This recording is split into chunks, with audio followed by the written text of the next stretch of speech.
అదే same thing. నేను ఒక మూవీలో మిస్టేక్ పాయింట్ చేసిన, ప్రభాస్ గారి కాలు ఇరుక్కుపోవడం జరుగుతుంది, కానీ ఆ కాలు ఎట్లా తీసుకున్నారనేది తెలియదు. ఇంకో విషయము, 20th సెంచరీలో అమితాబ్ బచ్చన్ ఎవరైనా వాడారా అని అంటే నాగార్జున వాడారు. Very nice movie. ఇదే క్వశ్చన్స్ అన్న. ఎలివేషన్స్ ఎలా ఉన్నాయన్న? ఎలివేషన్స్ ఏం నడవవు, ఓన్లీ డైరెక్షన్. అర్థమైందా? ఈ సినిమాకి హీరో ఎవరు అంటే డైరెక్షన్. గ్రాఫిక్స్ ఎలా చెప్తున్నా. ప్రభాస్ గారి ఇమేజ్ గురించి 4 రోజులు వస్తారు, మిగతా రోజులన్నీ డైరెక్షన్ యొక్క కెపాసిటీతో వస్తారు. There is no hero. అర్థమైందా?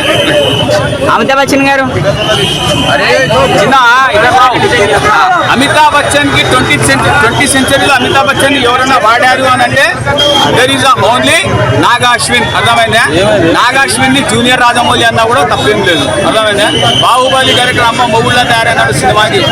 Super cinema. నీకేమైనా గుడ్డు కావాలంటే ఆర్జీవిని అడుగు. అర్థమైందా? రైట్.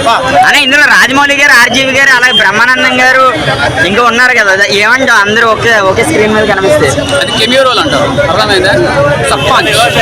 ఓవరాల్ గా సినిమా గురించి ఏం చెప్తారు?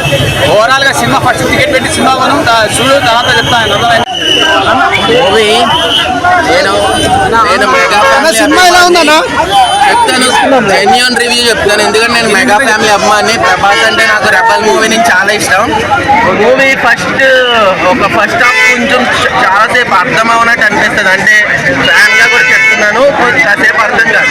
బట్ సినిమా అనేది లాస్ట్ 15 minutes ఏదైతే ఉందో పీక్స్, ఇంకా అది ఒక లెవెల్లో ఉంది. అది హాలీవుడ్ రేంజ్ లో లాస్ట్ 15 minutes అయితే పేరు కల్కి అని పెట్టారు కదా. కల్కి అనేది ఒక కలియుగం గురించి అన్నట్టుగా దేవుడి గురించి అది ఉంటుంది. బట్ కొంచెం నాలెడ్జ్ ఉండాలి మూవీ అనేది అర్థం అవ్వాలంటే.